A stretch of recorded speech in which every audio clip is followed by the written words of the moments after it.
Hello बच्चों, स्वागत है आप सभी का आपके अपने द रेज इंस्टीट्यूट के यूट्यूब चैनल पर। बच्चों, हम लोग class 11th physics, class 12 physics को हम लोग देख रहे हैं, जिसमें लोग चैप्टर नंबर 2 को डिस्कस कर रहे हैं, इलेक्ट्रोस्टैटिक पोटेंशियल एंड कैपेसिटेंस। ठीक है, तो विद्युत विभव और संधारित्र, इसकी बातचीत कर रहे हैं, जिसमें हम लोग पहुँच चुके हैं potential energy of a dipole, यानी किसी द्विध्रुव की स्थितिज ऊर्जा इन एन एक्सटर्नल फील्ड, किसी बाह्य विद्युत क्षेत्र में। ठीक है, तो आइए डिस्कस करते हैं, समझते हैं सारी बातें क्या हैं, कैसे हैं। ठीक है, तो देखिए कहानी क्या है, समझते हैं हम लोग। फिगर बनाइए मेरे साथ साथ, लिख लो कंसीडर अ, क्या लिखेंगे आप? Consider a dipole placed in uniform electric field. Consider a dipole placed in uniform electric field.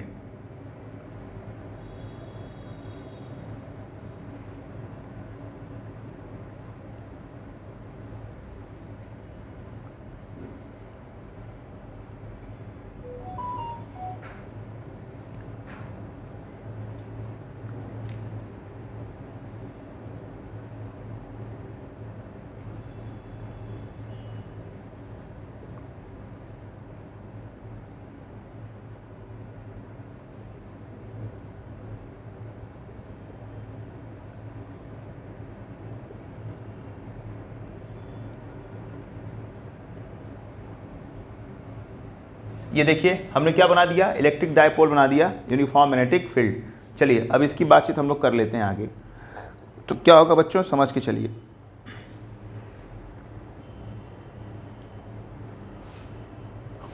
देखिए तो लिख दिए हियर इज डाइपोल, फटाफट लिखते चलिए, हियर द डाइपोल। देखो सिंपल सी बात है समझना, यहाँ पर जो डाइपोल है ये कोई फोर्स फील नहीं करेगा, क्योंकि यूनिफॉर्म मैग्नेटिक फील्ड है, इसलिए कोई फोर्स यहाँ पे फील नहीं करेगा, लेकिन इसको घुमाने वाला एक टॉर्क लगेगा। क्या लगेगा बच्चों? टॉर्क। यानी कि देखो सिंपल सी बात है, एक टॉर्क लगेगा जो इसको क्या करेगा, ऐसे घुमाएगा, ऐसे घुमाएगा। ठीक है, इस तरीके से क्या करेगा, इसको घुमाएगा। तो घुमाने वाला जो टॉर्क होता है उसी को हम लोग यहाँ पर लिखने वाले हैं। ठीक है, चलो तो फटाफट लिखिए, here the dipole experience, here the dipole, here the torque, here the dipole experiences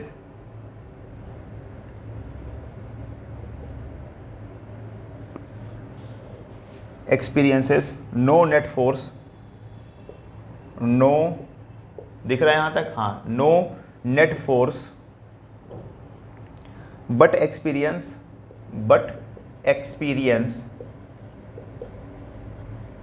a torque tau is given by tau is equals to vector p cross vector e। ये बहुत पहले सबको पता है, और इसी को हम लोग क्या लिखते हैं, पी ई साइन थीटा। इसी को क्या लिखते हैं बच्चों, पी ई साइन थीटा। यही टॉर्क फील करेगा इस पे। ठीक है, ये बहुत पहले से डिराइव कर चुके हैं हम लोग। तो अब क्या करेंगे बच्चा पार्टी, अब बात करेंगे, है ना। सपोज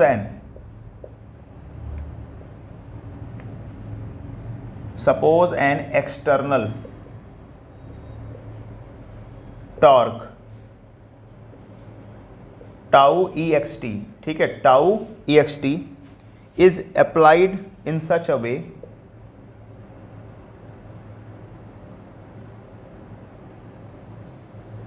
इज अप्लाइड, यहां दिख रहा है, हाँ, is applied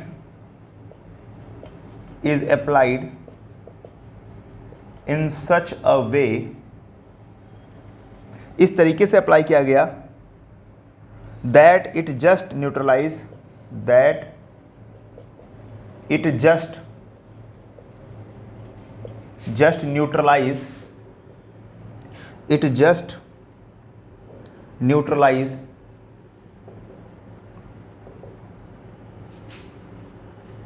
neutralizes this torque and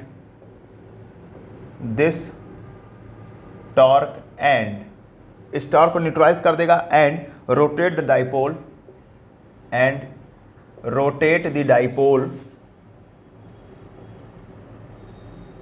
from angle θ12 θ2, ठीक है।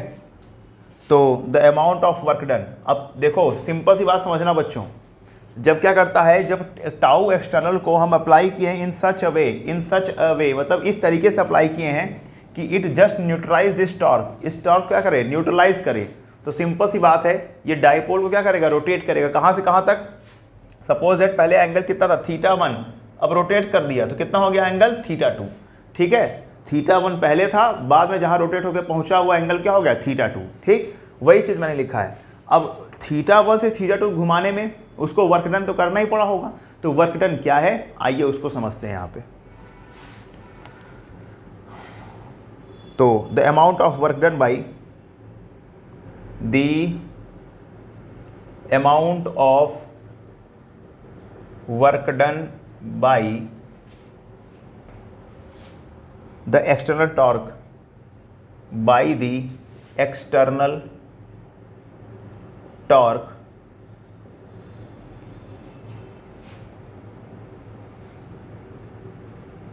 W इज इक्वस टू θ1, देख लीजिए W इज इक्वस टू कहाँ से हो जाएगा बेटा, θ1 to θ2 tau external theta into d theta, और इसी को हम लिख सकते हैं यहाँ पे θ1 to θ2 PE sine theta d theta. सबको पता है PE बाहर हो जाएगा, तो W is equals to minus PE sine theta क्या होता है, कॉस थीटा, तो कॉस थीटा यहाँ पे हो जाएगा θ1 से θ2। देख लीजिए मैं आपको बता दूं, जो साइन देखो PE कांस्टेंट है, बाहर हो जाएगा, फिर साइन थीटा का इंटीग्रेशन होता है माइनस कॉस थीटा, तो यहाँ क्या आ गया माइनस कॉस थीटा, इसलिए माइनस क्या हो गया बाहर, और lower limit lower, upper limit upper की जगह हमने लिख दिया, और इसका फार्मूला होता है upper limit minus lower limit. तो चलिए इसको रख के सॉल्व कर देते हैं। तो W इज इक्वल टू क्या हो जाएगा, minus PE cos θ2 minus cos θ1, ठीक है। ये किया गया क्या है, आपका वर्क डन है, और यही जो वर्क डन है इसमें पोटेंशियल एनर्जी के फॉर्म में क्या होता है, स्टोर हो जाता है। तो हम क्या बोल देंगे बच्चा, पार्टी, यही आपका जो U है, तो U is equal to, since U is equal to what, W, तो U की जो वैल्यू आ जाएगी minus PE cos θ2 minus cos θ1, लिख लीजिए। यही है आपका क्या, पोटेंशियल एनर्जी है ना, of electric dipole in an external field. फटाफट लिख लीजिए।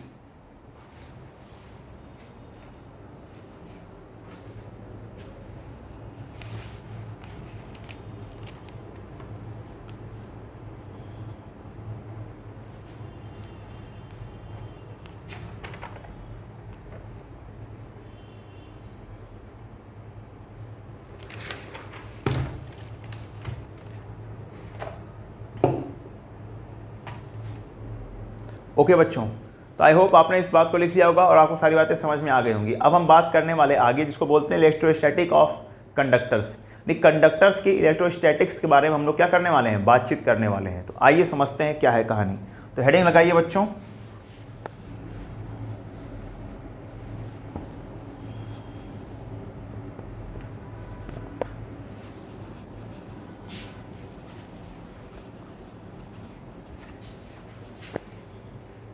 Electrostatics of conductors,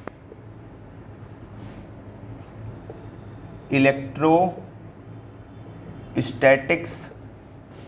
for conductors, ठीक है, इलेक्ट्रोस्टैटिक्स फॉर कंडक्टर्स, यानी कि कंडक्टर्स की क्या इलेक्ट्रोस्टैटिक्स होती है उसके बारे में हम लोग यहाँ पे डिस्कस करने वाले हैं, ठीक है।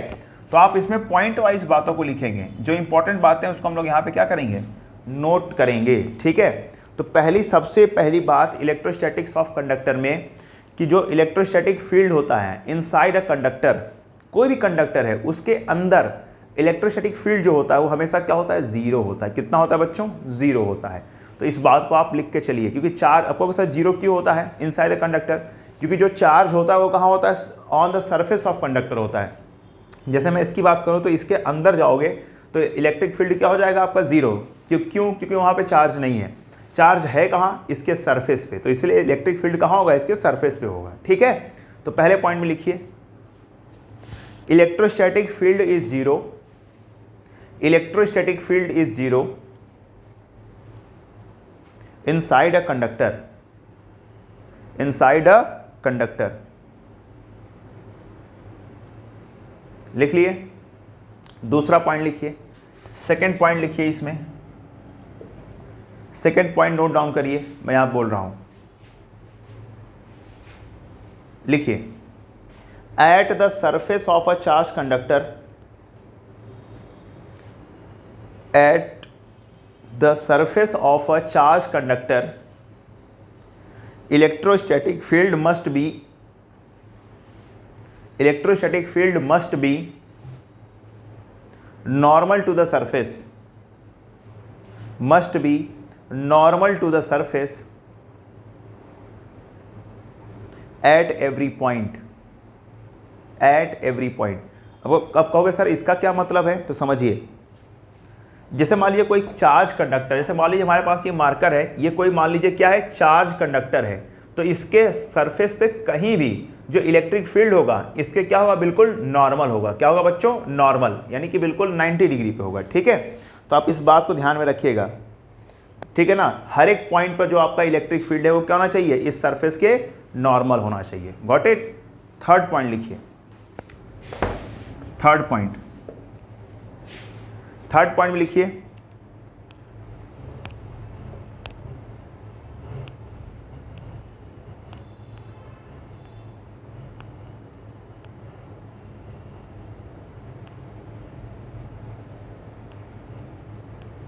लिखिए there is no excess charge, there is no excess charge at any point, there is no excess charge at any point inside the conductor, inside the conductor than the static situation, than the static situation,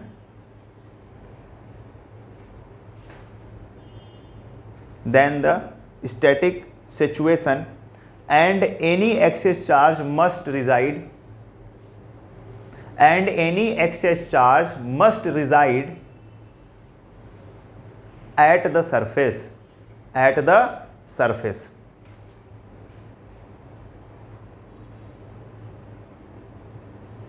तो जो conductor के अंदर होता है बच्चों, कभी भी access charge नहीं होता स्टैटिक सिचुएशन में, है ना। तो जो एक्सेस चार्ज होता है वो कहाँ होता है, सरफेस पर होता है। कहाँ होता है बच्चों, सरफेस पर होता है। ठीक, तो चलिए हम आगे बातचीत कर लेते हैं। Point number fourth, point number fourth की बातचीत कर लेते हैं इसी में। ठीक है, पॉइंट नंबर 4 लिखिए सभी बच्चे, लिखिए लिखिए potential is constant through out the volume, potential is constant through out the volume of conductor, through out the volume of conductor, and has same value, and has same value as inside its surface, as inside his surface, as inside his surface। ठीक है, तो क्या होता है बच्चों, जो हमारा potential होता है कांस्टेंट होता है थ्रू आउट द वॉल्यूम। अगर आप किसी भी कंडक्टर का वॉल्यूम लेते हैं तो अगर आप वहाँ पर देखते हैं तो क्या होता है, जो आपका इलेक्ट्रिक पोटेंशियल होता है हमेशा कांस्टेंट होता है, and has the same value as inside the surface. मतलब जो सरफेस के अंदर होता है वही क्या होता है, सरफेस के बाहर वॉल्यूम पर होता है। ठीक है, तो चलिए ये फोर्थ पॉइंट हो गया। अब हम लोग बातचीत करते हैं आगे।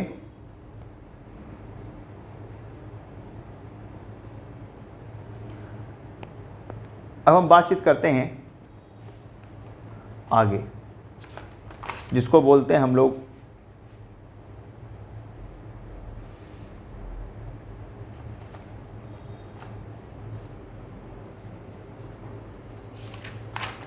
Electrostatic shielding. अगली हेडिंग क्या लगाएंगे बच्चा, इलेक्ट्रोस्टैटिक शील्डिंग, इलेक्ट्रोस्टैटिक शील्डिंग, है ना, इलेक्ट्रोस्टैटिक शील्डिंग।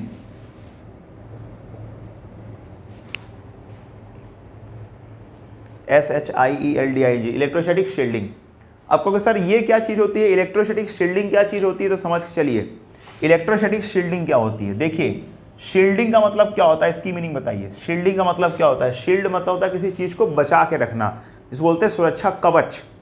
तो उसी तरीके से किसी भी कंडक्टर को एक्सटर्नल फील्ड से, यानी एक्सटर्नल इलेक्ट्रिक फील्ड से बचाने के लिए हम उसमें क्या करते हैं, इलेक्ट्रोस्टैटिक शील्डिंग करते हैं। बात समझ गए, यानी कि बचाने के लिए, ये भी एक सुरक्षा कवच है कंडक्टर का। कौन, electrostatic shielding.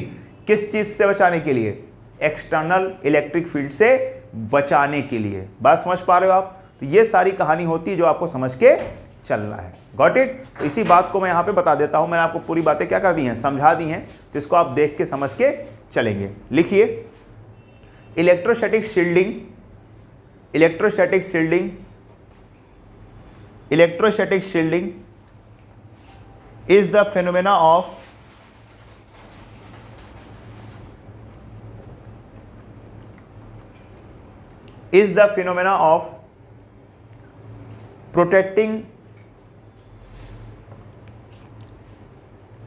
protecting a certain region or space, a certain region of space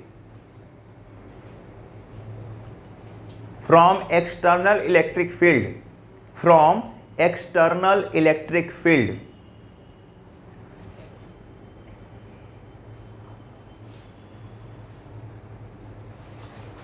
समझ की बात को, तो हमने आपको समझा दिया, एक बार फिर से बता देता हूं। What is the electrostatic shielding. तो इलेक्ट्रोस्टैटिक शील्डिंग नाम से बस इतना समझिए, सुरक्षा कवच है।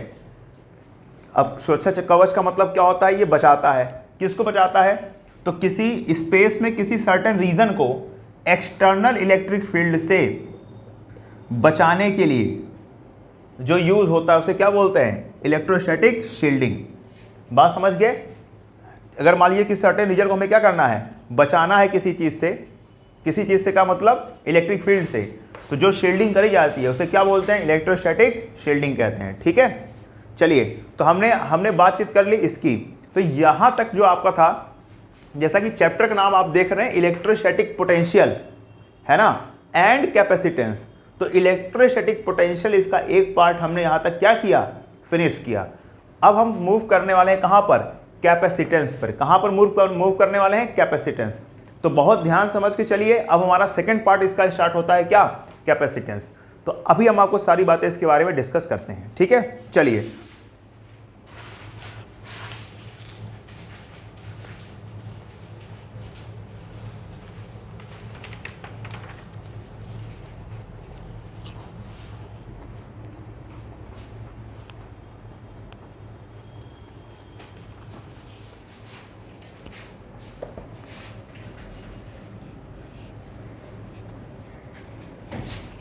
चलिए बच्चों हेडिंग लगाइए, capacitors and capacitance. Capacitors and capacitance, capacitors and capacitance. संधारित्र एवं धारिता, है ना। क्या बच्चों, संधारित्र एवं धारिता। तो बेटा कैपेसिटर क्या होता है, तो कैपेसिटर एक ऐसी डिवाइस है जो अपने अंदर लार्ज अमाउंट ऑफ चार्ज को क्या करती है बच्चों, स्टोर करके रखती है। क्या है बच्चा, कैपेसिटर क्या होता है, capacitor is a device in which a large amount of charge has been stored, है ना। अब उसका काम क्या होता है, तो इनिशियल टॉर्क देने के लिए क्या करता है उस चार्ज का यूज़ किया जाता है। ठीक है, जैसे आपके फैन में लगा होता है, जो हैवी आरपीएम के मोटर होते हैं ना, जो बड़ी बड़ी एग्जॉस्ट होते हैं, उनमें भी क्या लगा होता है, इस कैपेसिटर लगा होता है, जिसको आप कंडेंसर बोलते हैं। ठीक है ना। तो क्या करता है, अपने अंदर लार्ज अमाउंट में चार्ज को स्टोर कर लेता है। ठीक है, यानी कि कम स्पेस में ज़्यादा चार्ज को स्टोर करके रखता है, जो कि इनिशियल टॉर्क क्या दे देता है, फैन को दे देता है। तो फैन क्या होता है, रोटेट होने लगता है। तो उसी को क्या बोलते हैं हम लोग, कैपेसिटर बोलते हैं। ठीक है, उसमें दो प्लेटें लगी होती हैं जिनके बीच में क्या होता है, बिल्कुल एक एयर रेसिस्टेंस होता है। ठीक है, तो चलिए इस बात को आप लिख लीजिए, मैंने आपको समझा दी है बात। लिखिए, a capacitor is a system of two conductors,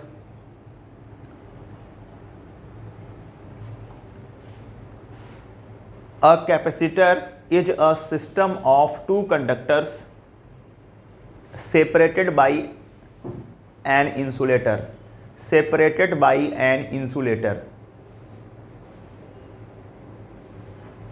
separated by an insulator. It is an arrangement, it is an arrangement for strong large amount, it is an arrangement of strong large amount of electric charge, large amount of electric charge. ठीक है बच्चों, ये होता है कहानी capacitor की। ठीक है, तो हमने सारी बातें बताई। अब आप हेडिंग लगा लो प्रिंसिपल ऑफ कैपेसिटर। हेडिंग क्या लगाइए? Principle of capacitor.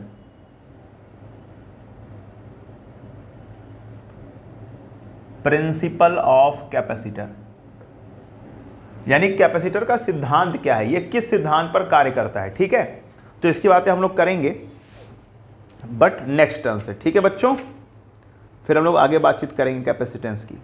ओके बच्चों, अच्छे से पढ़ाई लिखाई करिए। ठीक है, और अगर आप इस चैनल पर नए हैं तो चैनल को जरूर सब्सक्राइब करें, और अगर आपको वीडियो अच्छी लगे, सारी बातें अगर आपको समझ में आ रही हो अच्छे से, तो इस चैनल को जरूर क्या करें, सब्सक्राइब करें और वीडियो को शेयर करें। थैंक यू सो मच बच्चों।